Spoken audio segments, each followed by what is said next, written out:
What a great question. I've actually talked to a lot of executives, managers, people in leadership roles about this very question. Why do workers take risks? It just seems so silly to, again, take an unnecessary risk. What people need to realize is risk comes with rewards. There's a reason why they're taking these risks. And it really all comes down to the work culture. A culture can be defined as the beliefs and values and practices, what's normal for that culture.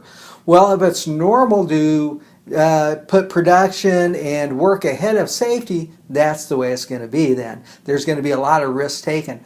What we need to realize, and people in leadership roles especially need to realize, is we take risks for a reason.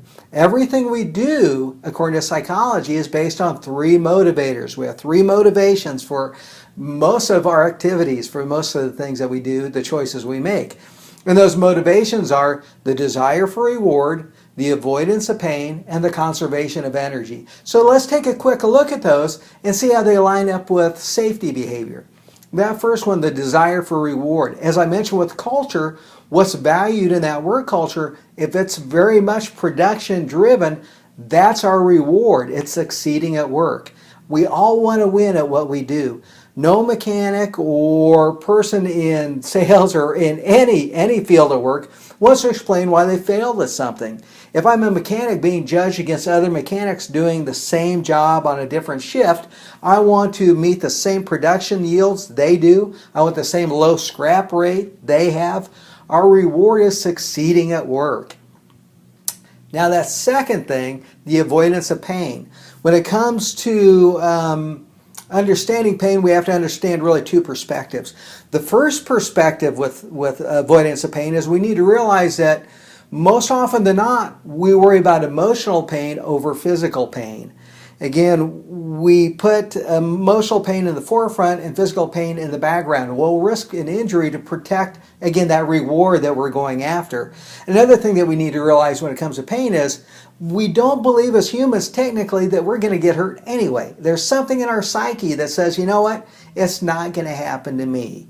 I've ridden a motorcycle without the helmet on. I've driven my car many times, say, without a seatbelt. We normalize this behavior. We've done it successfully. So you know what? I can work without that guard on. I can work on the equipment on the fly. It becomes normalized. So again, those two perspectives in terms of avoidance of pain is, number one, we got to realize that we're usually talking about emotional pain, not physical pain.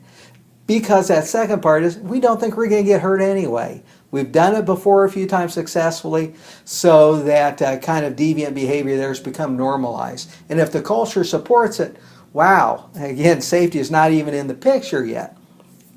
That third motivator is the conservation of energy. Safety takes extra time and effort. It almost always does. It requires time to do lockout, tagout, to go get the right tools, to put on PPE. And again, if the culture doesn't value that, it's not going to be done.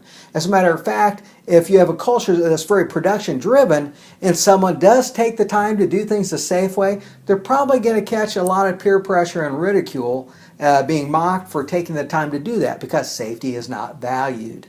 So again, we need to look at those three motivators and we need to look at our culture. Where is the momentum? Again, people will go with the path of least resistance. So if there's more momentum and energy towards getting the production done or succeeding, probably we're not going to give a whole lot of time and effort and thought to safety. What we need is to drive safety as very important. We want to achieve all those things. We want to be successful.